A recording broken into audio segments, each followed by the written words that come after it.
After the anti-crown prince faction was exiled, time flew by, and spring finally arrived. In the palace's main hall, King Sejong sat on his throne. The court officials had gathered, waiting for the morning assembly to begin. He looked around the room and calmly said, "It seems everyone is present." King Sejong took a deep breath, then continued with a firmer voice. "I have an important announcement today." Noticing the king's physical transformation, people in the palace began to whisper among themselves. How did the crown prince manage to pull this off? Could something as simple as jump rope really bring such a drastic change? Without further delay, the king continued. "For the future of the Joseon Dynasty, I plan to carry out a major reform."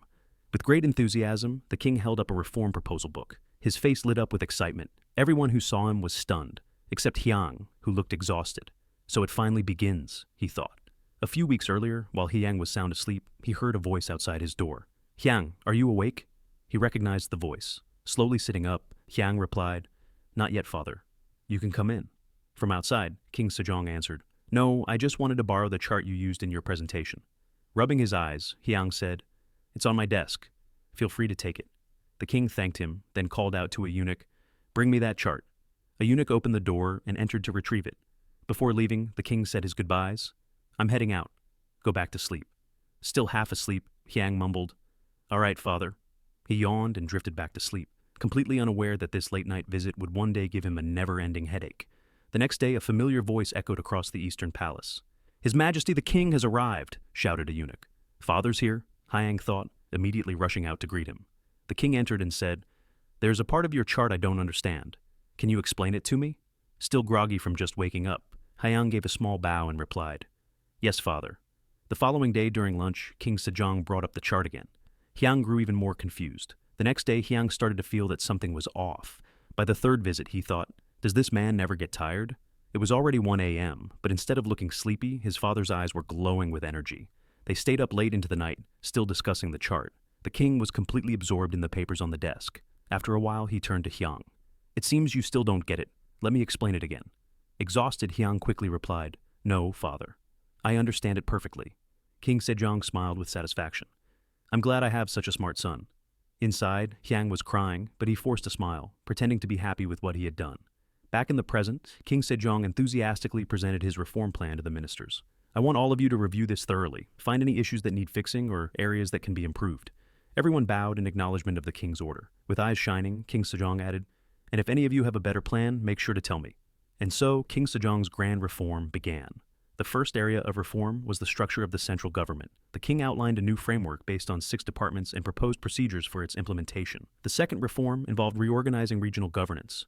Hwanghae province was divided into 5 regions, Gyeonggi into 7, and Gangwon into 5. Each region was required to establish its own local administrative structure. Finally, it was time to address the most important issue. While out walking, the king turned to Hyang and said, "Crown Prince, today we'll be talking about trade and industry." Hyang was caught off guard. "Now, father," the king continued, "during this morning's exercise, something occurred to me. You didn't mention it in your presentation, but your chart clearly shows that developing trade and industry not only boosts the economy, but also strengthens the power of the monarchy." Hyang gulped. It seemed his long nights were far from over. He paused for a moment before answering. "It's a simple concept. Agriculture is what builds the base wealth for the nobility. But if the palace promotes trade and industry, it can generate more profit than the nobles earn from owning land. That would expand the royal court's influence and strengthen the king's authority." Hyang continued, "But don't you see? The same nobles are the ones buying goods from merchants. They're the biggest consumers. Wouldn't they also grow stronger in the process?" "Father, you need to see the bigger picture." King Sejong glanced at him. "The bigger picture?" he asked. After a moment of thought, the king's eyes lit up. "Foreign trade?" Hyang gave a slight grin. As expected from the great King Sejong, he thought. Then he confirmed, "Yes, father. If we earn money by selling products outside of Joseon, we're no longer limited by domestic borders. We'll grow much faster than the nobles, who are tied to the land. Their influence will start to fade." The king placed a hand on Hyang's shoulder. "I understand now, as expected from my son." Suddenly, Hyang realized that if he explained any further, it might lead to something else entirely. Before he could finish his thoughts, King Sejong locked eyes with him, his gaze sharp, as if he were about to ask another question. His expression was serious, like he was about to devour Hyang whole. Hyang had expected this. He knew his father would keep pressing him, and it was exhausting. The king continued, "In the end, we need capital to start a business, right? But most of the wealth that could be used as capital is in the hands of the nobility. If merchants borrow money from them, won't the nobles just gain even more power?"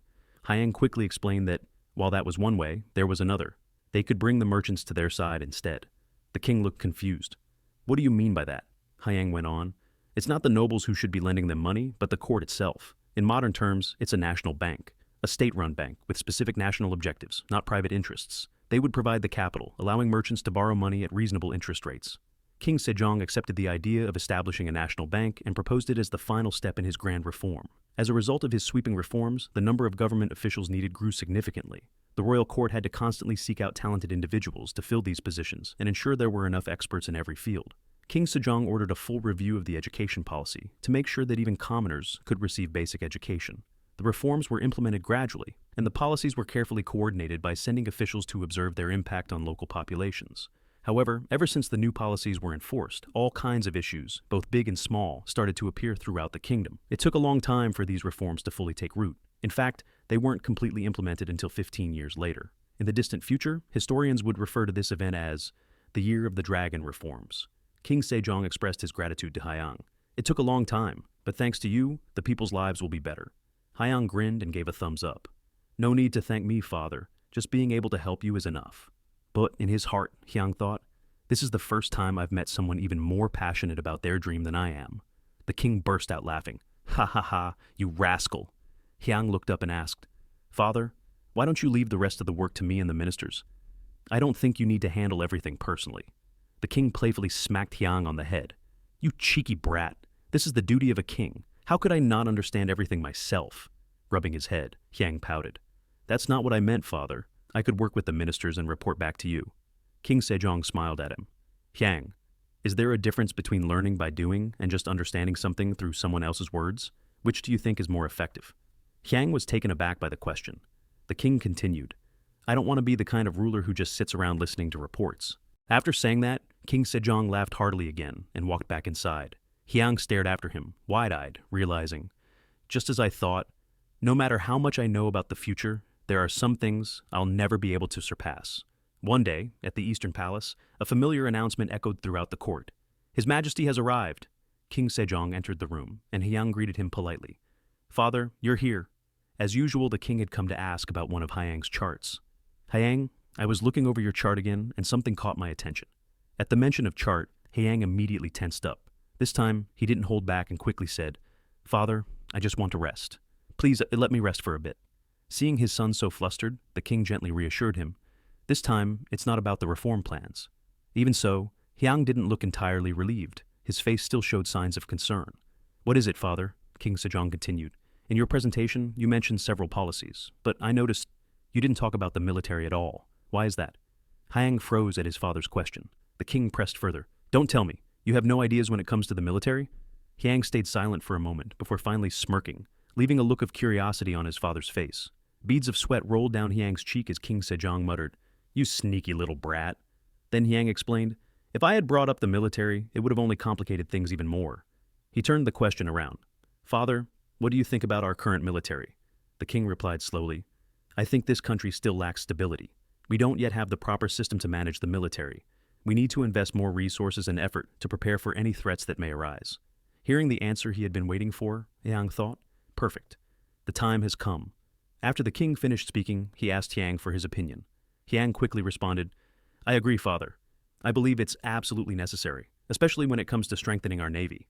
King Sejong raised an eyebrow. The navy? Hyang nodded. Yes, father. Unfortunately, our Joseon Dynasty still lacks a strong enough naval force to dominate the seas. Even during the Tsushima Island campaign a few years ago, over half of our naval forces were made up of untrained civilians. That's far from ideal. And that's not the only problem. Our ships are too small. Even crossing the waters between Busan and Tsushima puts our soldiers' lives at serious risk. King Sejong paused to reflect, and soon realized that his son was absolutely right. We need to increase ship production and strengthen our naval forces, the king replied. Hyang nodded in agreement. Exactly, father. The king then thought further and said, The biggest issue here is the budget. Before the king could come up with a solution, Hyang confidently stepped in. I have a suggestion to solve the budget problem. Intrigued, the king asked, Really? What is it? With full confidence, Hyang replied, Mining rocks. The king looked slightly confused. Rocks? Not long after, a royal decree was posted throughout the capital, calling for skilled miners to report immediately to the Ministry of Commerce. Some people didn't even understand what mining meant. Does that mean digging for stones? Whispers spread among the people. Why are they suddenly asking us to dig up rocks? Some even speculated, Maybe there's a gold mine hidden somewhere inside the palace. Meanwhile, the king was busy calculating. His top priority was securing capital, resources like gold, silver, and bronze. Turning to his ministers, the king asked, "Do we need anything else?" One of the ministers replied, "That seems sufficient, Your Majesty." Standing beside the minister was Hyang, lost in thought. "For my own hobby, I'll probably need more sooner or later," he mused. Suddenly, Hyang spoke up. "Father, we're going to need a few more materials." The king turned toward him. "What else do we need?" Hyang immediately listed them off. Iron, sulfur, limestone, and something called coal. The king, unfamiliar with the term, asked with curiosity, "Coal? What is that?" Hyang explained in detail. Coal is a type of rock formed from dead plants that were buried and turned into stone. I've heard it burns better and faster than wood. If we use coal instead of wood, we can prevent deforestation. Hearing about this new resource, the king became very intrigued. "That's incredible. But what do you plan to use limestone for?" Hyang continued. "Limestone is crucial for construction and iron smelting." The king questioned further. "Construction? How can limestone be used for building?" Hyang hesitated. "I'm sorry, father, but I still need to research that more. However, it's a very common mineral, so collecting it shouldn't be difficult."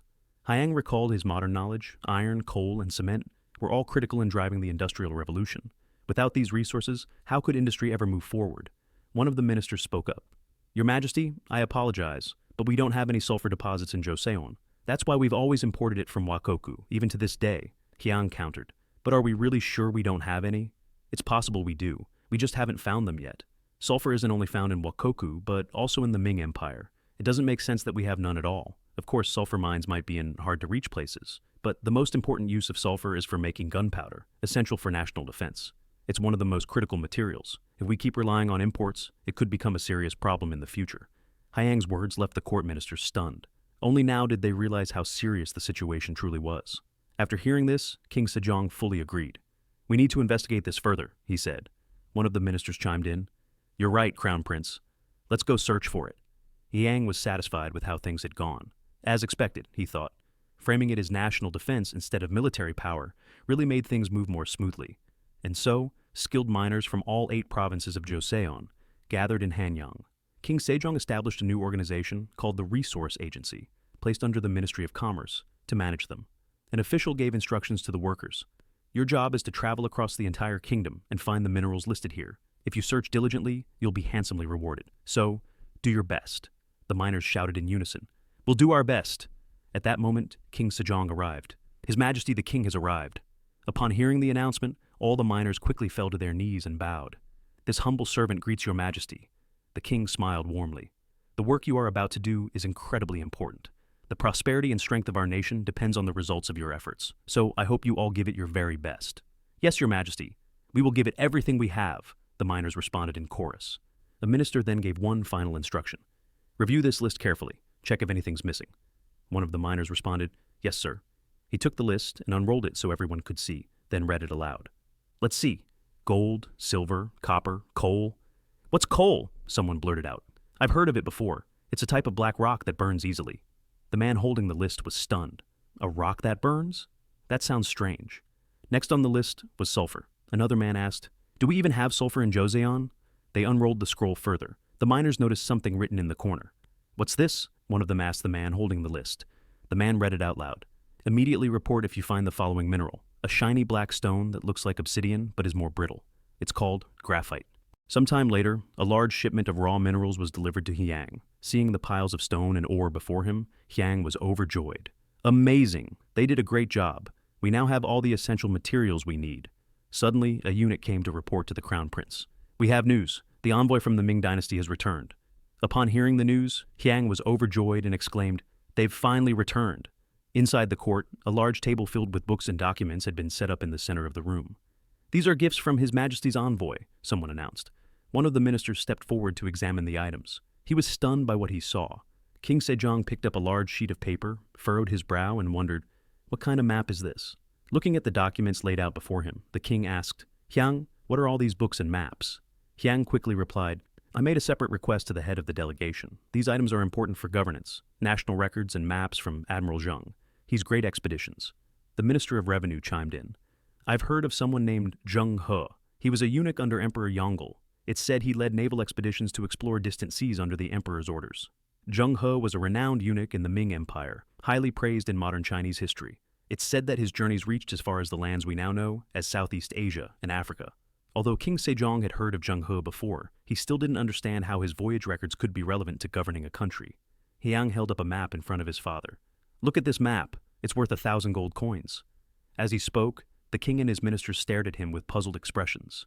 Seeing their reactions, Hyang's face darkened with frustration, but he pressed on. "Do you remember the issue we had with importing buffalo horns?" The Minister of Revenue echoed. "Buffalo horns?" He seemed to be trying to recall the situation. Hyang continued. "Buffalo horns are essential for crafting bows. Joseon doesn't have enough, so we have to import them from the Ming Dynasty. But they only supply them to us when we send tribute missions. That's such a hassle, right? Of course, the Ming Dynasty isn't the only place with buffalo. I've heard that Dai Viet and Siam have plenty as well." Bit by bit, Hyang guided them toward his main point. "But we've never traded with them. And the reason is simple, because we don't know how to get there." Realizing what the crown prince meant, the ministers looked visibly surprised. With growing confidence, Hyang continued enthusiastically. "But if we use this map as a guide, we can reach those countries. And if that happens, we'll be able to strike trade deals without wasting unnecessary resources." Hearing Hyang's confident explanation, King Sejong stroked his chin in awe. Without thinking, he gave a thumbs up, a gesture he had recently learned from Hyang. Seeing the king's unfamiliar gesture, one of the ministers asked, "Your Majesty, what does that mean?" The king laughed and replied, "It means you're the best. The crown prince taught me that not long ago." Standing next to the ministers, Hyang was at a loss for words. He simply gave a stiff smile, already regretting the decision to teach his father such a strange gesture. Suddenly, the king turned to Hyang and asked, "But Crown Prince, there's still one thing that puzzles me. There's no way the Ming Emperor would hand over such critical information so easily. What kind of trick did you pull?" At the word trick, Hyang's expression darkened. He grew a bit nervous and thought, "All right, I guess we need to rewind the story a little." Back to the day when the diplomatic mission from Joseon visited the third emperor of the Ming Dynasty, Emperor Yongle. The emperor sat upon his throne, gazing at the envoys before him. "You've traveled a long way to get here. You must be exhausted," he said. The envoys replied in unison, "Your Majesty, your grace is beyond measure." The emperor admired the birdcage they had presented as tribute and couldn't help but praise it. "The tribute you've brought is truly remarkable, just as I expected. Hawks from Joseon are indeed elegant." He couldn't take his eyes off the bird in the cage. Its feathers were stunning, radiating a majestic presence, perfectly fitting for the imperial court. The emperor was clearly pleased with the gift. Deciding to offer a gift in return, Emperor Yongle asked, "What does Joseon wish for?" One of the envoys stepped forward and answered, "Your Majesty, we would like sulfur and copper." The emperor immediately instructed his cabinet to discuss with the envoys and provide a suitable amount. Then he asked, "Is there anything else you desire?" The envoy hesitated briefly before daring to continue. "Forgive me, Your Majesty, but we would also like a copy of Admiral Zheng He's expedition records." The emperor raised an eyebrow. "Zheng He's voyage logs? Why would Joseon want those?" His expression darkened. After a short silence, the envoys began to speak, their words laced with elaborate flattery. Each one smiled brightly, radiating admiration and enthusiasm. "Joseon is but a small country, hidden away in a remote corner of this vast world. Because of this, we truly don't understand how large the world actually is. Thanks to Your Majesty's grace, our small nation has learned that the world is filled with many other countries. We are deeply grateful to you. We also heard that Admiral Zheng He was sent by Your Majesty to spread news of your greatness to the ends of the earth." The emperor, hearing their words of praise, smiled broadly. Encouraged, the envoys continued. "Our little nation has only just begun to grasp how vast the world truly is. But for a long time, Joseon has been isolated, unable to comprehend the full grandeur of it all. So, we humbly ask for a copy of Zheng He's expedition records, so that we too may witness the magnificence of the Ming Dynasty." The officials in the Ming court nearly gagged at the endless flattery coming from the foreign envoys. But the Joseon envoys didn't stop. They ended their plea with one final request. "We sincerely hope that Your Majesty will grant us the honor of witnessing your greatness." And that's how we got them, Father. Hyang concluded the story. After hearing it all, King Sejong was left speechless. So they managed to get something that valuable just by talking nonsense? The Ming Emperor had willingly handed over such a prized possession simply because of a few flattering words. Those envoys really gave it their all. Still stunned, King Sejong muttered, "But I'm still curious. No matter how much we flatter them, why would they give away something so precious? Could they have had an ulterior motive?" The chief inspector shifted uncomfortably, as if something had just dawned on him. "Your Majesty, there's something strange about these records." The king frowned. "What do you mean?" The chief inspector picked up one of the documents on the table with a grave expression. "This isn't a copy, it's the original." The ministers gasped. "What? The original question mark? How could the actual records be here? Was it a mistake, or could this lead to a problem later on?" The chief inspector opened the document and tried to make sense of the situation. As he turned one of the pages, a letter slipped out. "Your Majesty, there's a letter inside." The king held out his hand. "Give it to me." With slightly trembling hands, the chief inspector handed it over. The king skimmed through it and shook his head. "I don't understand it." Hyang looked up. "Father, may I read it?" The king passed the letter to a eunuch, who brought it to Hyang. He unfolded the paper and read aloud. "This document has been delivered through official channels. Therefore, there is no need to question or trace its origin." Hyang fell silent. He imagined someone from the Ming Dynasty casually handing over the document to their envoy, saying, "Just take it, don't ask questions." That image was so vivid in his mind. Lifting his head, Hyang looked at King Sejong. "Father, I think the Ming Dynasty simply wanted to give it to us." The king still looked skeptical. "What do you mean?" Hyang recalled a lesson from his past life. He could almost hear the faint voice of a teacher standing in front of a chalkboard. "Do you know why the emperor of the Ming Dynasty launched Zheng He's expeditions? To understand that, we have to look at how Emperor Yongle came to power. He seized the throne in a coup, which meant his legitimacy was shaky. So, he needed a political achievement to prove his worth, and the Grand Maritime expeditions were his answer. But why were those expeditions never repeated in the 15th century? During a time when Asia should have been far ahead of Europe in exploration, the expeditions just stopped. The reason lies in their trade policy. They weren't actually trading. They operated on a tribute system. Foreign countries gave gifts and were rewarded in return. The problem was, tribute trade with distant nations wasn't profitable. If a ship sank or was damaged, rebuilding it cost a fortune. That's why, after Emperor Yongle's death, all records of the expeditions were destroyed. The Ming Dynasty didn't want future rulers repeating that mistake. One of the ministers, the Minister of Public Works, raised his voice. "But Your Majesty, if it really required that much wealth, doesn't that mean we shouldn't do it either?" Hyang gave a faint smile. "No, because our situation is different from the Ming Dynasties." The king raised an eyebrow. "How so?" Hyang grinned. "The difference lies in our trade system. They used a tribute and reward model. We can adopt a bilateral trade system instead." The court exchanged confused glances. Everyone in the room shared the same puzzled expression. Once again, Hyang was introducing a completely new concept. Smiling, he explained, "Instead of following the Ming Dynasty's method, we can develop bilateral trade." The ministers began to murmur. "Bilateral trade? What's that?" Hyang continued. "It's the opposite of the Ming model. Instead of tribute and rewards, we simply exchange goods of value between nations." The king, intrigued, asked for a more detailed explanation. Hyang nodded and explained further. "Put simply, we operate based on business principles. The court will oversee transportation and ensure merchants' safety. In return, we collect taxes and fees, keeping trade profitable. That way, we can import essential goods for our people at a lower cost, while also controlling market prices." Hearing the explanation, King Sejong fell into deep thought. The Minister of Taxation asked, "Essential goods for daily life? Are those even available from other countries? Most high-quality products are already made here in Joseon." Hyang quickly responded, "Minister, are you familiar with pepper?" The Minister of Public Works suddenly remembered. "Ah, right, I almost forgot about that." Hyang sighed. In his heart, he thought, "People in this era have no idea how bland food tastes without pepper. We can only get a small amount from Arab merchants, which is why it's so expensive." Another minister interjected, "But do we really need to import it? Wouldn't that cause people to spend too much money, draining the nation's wealth?" Hyang replied, "Yes, there's always that risk. But if we blindly try to stop the flow of money abroad, it will only lead to more smuggling. And when that happens, people will end up paying even more, and corruption will spread. Officials will start taking bribes to turn a blind eye." Everyone in the court nodded in agreement. "The more prosperous Joseon becomes, the better life will be for our people," said one minister. "Exactly," another added. Hyang then turned to the Minister of Taxation. "By the way, Minister, what about the other items I requested besides the books?" "They're being stored in the warehouse," the minister replied. Hyang looked at his father. "Father, may I bring them to the East Palace?" King Sejong nodded. A short while later, crates began arriving, and Hyang checked the contents of each one. "What's that?" asked one minister as Hyang opened a crate. Hyang quickly answered, "This is the first item we'll be selling, sugar." The minister was shocked. Cane sugar? Hyang recalled what his teacher once said, that in the Joseon era, sugar was a precious commodity. Because sugarcane was hard to grow, sugar was extremely expensive and considered a luxury item. So it was no surprise that everyone was shocked by the sight of so much sugar. The ministers murmured among themselves, "Sugar is incredibly expensive, and the crown prince has 20 whole crates of it." With a displeased look, King Sejong spoke up. "Even if you are the crown prince, your lifestyle seems rather extravagant." Hyang turned to the Minister of Taxation and asked, "Minister, does the item list include the prices? What was the total cost?" The minister checked the ledger. "Let's see. Sugar, huh? Just 20 nyang of pure silver?" The entire court was stunned. King Sejong frowned. Could there be a mistake in the records? How much sugar was purchased in total?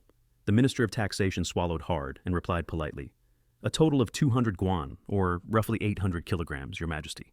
Once again, the court was thrown into disbelief. A minister stammered, "That amount of money wouldn't even buy a handful of sugar at the market. How is this possible?" Hyang recalled what his teacher once said. If you look closely at Joseon's historical records, you'll see how isolated the country became from the rest of the world. People here didn't even realize that the Ming Dynasty had begun mass-producing sugar. They made so much of it that sugar became a secondary commodity. Hyang confidently explained, "That's why I was able to purchase sugar at such a low price." The ministers gasped. "Ah, I see." King Sejong smiled proudly. "I'm truly proud of you. So knowledgeable, truly worthy of being my crown prince." But suddenly, the Minister of Public Works raised an objection. "But we already have honey and barley syrup as sugar substitutes. Therefore, there's no need to rely on foreign products." Another minister quickly responded, "With all due respect, that's not entirely accurate. Honey is hard to come by, and barley syrup depends on the annual harvest. It's better to rely on imported products that are stable." Tension sparked in their gazes. Yet another minister added, "It's not just about convenience. If we keep importing, won't Joseon become too dependent on foreign goods? Shouldn't we also worry about smuggling?" Hyang stepped in. "I have a question for all the ministers. Have any of you ever tasted cane sugar before?" Everyone looked puzzled. One by one, they began to answer. Some said they had tasted it once, others only during the state exam celebration, and a few had never tried it at all. Hyang let out a deep sigh and muttered to himself, "Joseon really is a poor country, isn't it?" King Sejong perked up. "What did you say?" Hyang quickly responded, "Nothing, father." Then he changed the topic. "I have a suggestion I hope you'll accept. Since we've recently acquired a large amount of sugar, why don't we distribute some of it to the court officials and use it as a reward for palace servants?" The ministers murmured among themselves. "Using sugar as a reward?" Hyang nodded. "Yes, I believe it's important to show recognition and appreciation for those who put the nation first and dedicate themselves fully." After hearing Hyang's explanation, the ministers agreed. They also approved the sale of the remaining stock of sugar. A few days later, inside the palace, King Sejong was relaxing, enjoying sweets made from the newly acquired sugar. He looked thoroughly pleased. Suddenly, Hyang rushed in with a worried look on his face. "Father!" King Sejong, still chewing sugar, was startled. "Oh, Crown Prince, you're here already." Seeing his father eating sugar again, Hyang frowned. "Father, you're eating sugar again? Look, your belly is getting bigger." The king snapped back. "I was just about to skip dinner." Hyang sighed and shook his head. "What if you get diabetes, father?" King Sejong groaned. "I know that already." The two of them found themselves once again locked in their never-ending battle over the king's sugar addiction. Just then, a voice called out from outside, "Your Majesty, the ministers have arrived." They had no choice but to end their argument. The king cleared his throat and called out, "Let them in." The doors opened and 3 ministers entered slowly. Each one carried an air of authority, their expressions serious, clearly not ordinary men. Hyang turned to look at them, wondering who they were. It was his first time meeting these individuals. Once they stood before the king, Sejong began to speak. "As you all know, the left state councilor has recently retired to his hometown. After the smallpox vaccination incident, several high-level positions have remained vacant. I've now decided on the new appointments," he continued. "This may be the first time the Crown Prince is meeting you.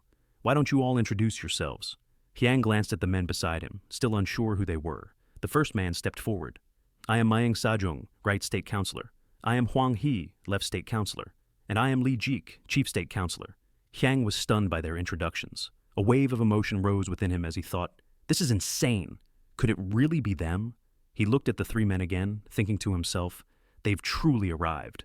Flooded with excitement, he thought, "If they're here, that must mean—" Meanwhile, the king continued his discussion with the ministers. He turned to the Minister of Public Works and asked about the water measurement issue that had been mentioned earlier. "Your Majesty, we need a more accurate tool than what we're currently using," the minister replied. "Jang Yong-sil will be in charge of this matter." "Then inform Royal Engineer Jang Yong-sil to handle it," King Sejong ordered, and the ministers bowed in acknowledgement. But while his father continued the discussion, Hyang was lost in thought. Could it really be Jang Yong-sil? Could this be the start of something big? In his study at the East Palace, Hyang was hard at work writing. After finishing his notes, he rolled up the paper and exclaimed with excitement, "It's done!" Clutching the paper in his small hand, he hurried to the door. "Let's go see Jang Yong-sil now." The servant bowed deeply. "Yes, Your Highness." A bright smile spread across Hyang's face as he whispered to himself, "I'm coming to meet you now, Jang Yong-sil." However, when he arrived at his destination, Hyang's voice echoed with disappointment. "So, Jang Yong-sil isn't here right now?" "That's correct, Your Highness," a guard replied. "He's currently at the water clock." Hyang's face showed signs of disappointment. Seeing the crown prince eager to meet Jang Yong-sil, the court eunuch offered to summon him to the East Palace, but Hyang quickly stopped him. "There's no need to call someone who's busy, that would be rude." Then he asked, "You said he's at the water clock?" "Yes, Your Highness." the eunuch replied with a bow. Without wasting time, Hyang headed straight to the water clock to find Jang Yongsil. As he stood before the towering structure, he couldn't hide his amazement. Wow, it's huge! So this is the water-powered timekeeping device. It's even bigger than I imagined. Suddenly, a man appeared near the structure, wiping his forehead, clearly troubled by something. This won't work, and neither will that, he muttered to himself. Hyang walked up to him and asked, Hey, are you Jang Yongsil? The man was startled and quickly bowed deeply. This lowly servant greets the crown prince. Hyang smiled and casually said, Lowly servant? If a fifth-rank official keeps calling himself that, people are going to curse you. I wouldn't dare, your highness, Jang Yongsil replied respectfully. It's fine, Hyang said. I saw you examining the water clock with a troubled look. Is something wrong? Jang Yongsil answered politely. His Majesty ordered me to create a more accurate water-powered clock. I understand the basic principles, but calculating all the necessary numbers has proven quite difficult. Hyang smiled. I see. Then what if we made a smaller version? Jang Yongsil looked surprised, but then responded, I've thought about that too, but it's impossible to make it smaller than this. Hyang's eyes lit up. All right then. I've actually sketched a new type of clock. Since you're the expert, would you like to take a look? Jang Yongsil hesitantly took the paper from Hyang. He figured the crown prince might be speaking nonsense. After all, designing a clock wasn't something simple, but as soon as he opened the scroll, his eyes widened in shock. Good heavens! This uses the power of a pendulum, not water or gears. This design is incredibly convincing. What amazed him even more was that such a complex design had come from a child. He could hardly believe his eyes. After studying the blueprint, he asked, Did you really come up with all of this by yourself? Hyang replied, Well, about 30% of it is knowledge from the West. Though in his heart, he knew it was 100% from the 21st century. What do you think? Can you build it? Jang Yongsil looked uneasy. I'm not entirely sure, but I'll give it my best. Hyang was overjoyed and grinned from ear to ear. Great! Let's get started right away. Jang Yongsil took the design with him and nodded, As you command. But after a few steps, he suddenly stopped. Ah, I nearly forgot. I may not be able to start right away. I'm currently working on another task under His Majesty's orders. I apologize, Your Highness, but I'll begin as soon as that's done. Hyang frowned, clearly disappointed. Then I'll take care of that task for you. The official hesitated. Pardon me? What did you say? I said, I'll handle my father's task for you. You can start working on the clock now. Jang Yongsil still looked unsure. Is that really all right? I could lose my head over this. Don't worry about it, Hyang reassured him. You said it yourself. Doing all these calculations alone is tough. Do you know anyone good with calculations? Jang Yongsil paused for a moment, then said, For arithmetic, there's official Zhang Cho from the Ministry of Public Works, and official Zhang Inji from the Hall of Worthies. I also heard official Yi Cheon from the Ministry of Justice is pretty skilled. Hyang snapped his fingers. Got it. I'll handle that for you. No need to worry. Just focus on building the clock. Hyang handed Yongsil another scroll labeled Yu Hai. Yongsil accepted it, though he didn't quite understand what the scroll was for. After visiting Jang Yongsil, the crown prince went to see his father. When the king saw him, he asked, What brings you here? I have a proposal, the crown prince replied. Hearing that the prince had another idea, the ministers grew nervous. One of them muttered, What kind of bomb is he dropping this time? Without hesitation, Hyang made his request. Father, I'd like you to assign a few people to me. The king raised an eyebrow. People? Who exactly? Hyang explained, I need official Zhang Cho from the Ministry of Public Works, official Zhang Inji from the Hall of Worthies, and official Yi Cheon from the Ministry of Justice. The ministers exchanged surprised glances, and as if that wasn't enough, Hyang added, I also need a few skilled craftsmen from the armory, and Jang Yongsil from the Hall of Worthies. The Minister of Public Works quickly cut in. Your Majesty, those people? The king turned to him. Why do you look so surprised? Is there a problem? The minister swallowed hard and answered hesitantly. No, Your Majesty, my apologies.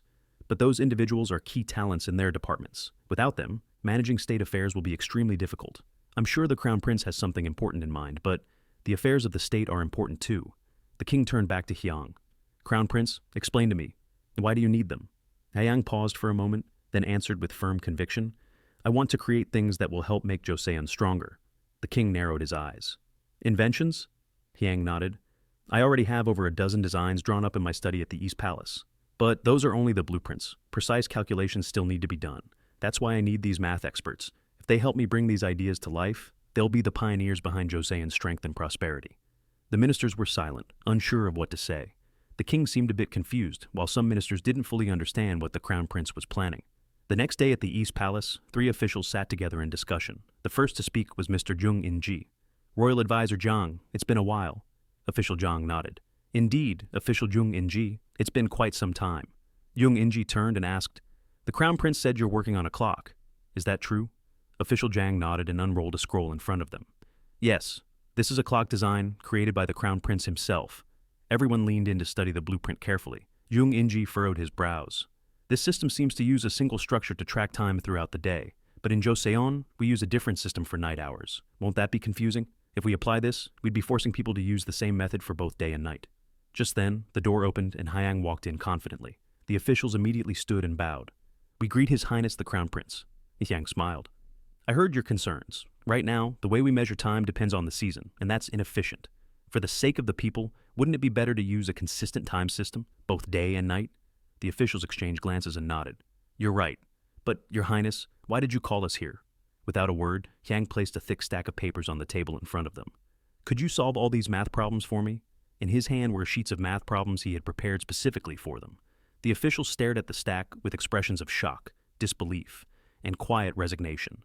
This video ends here, but the story isn't over yet. Don't forget to like and subscribe so you won't miss the next part.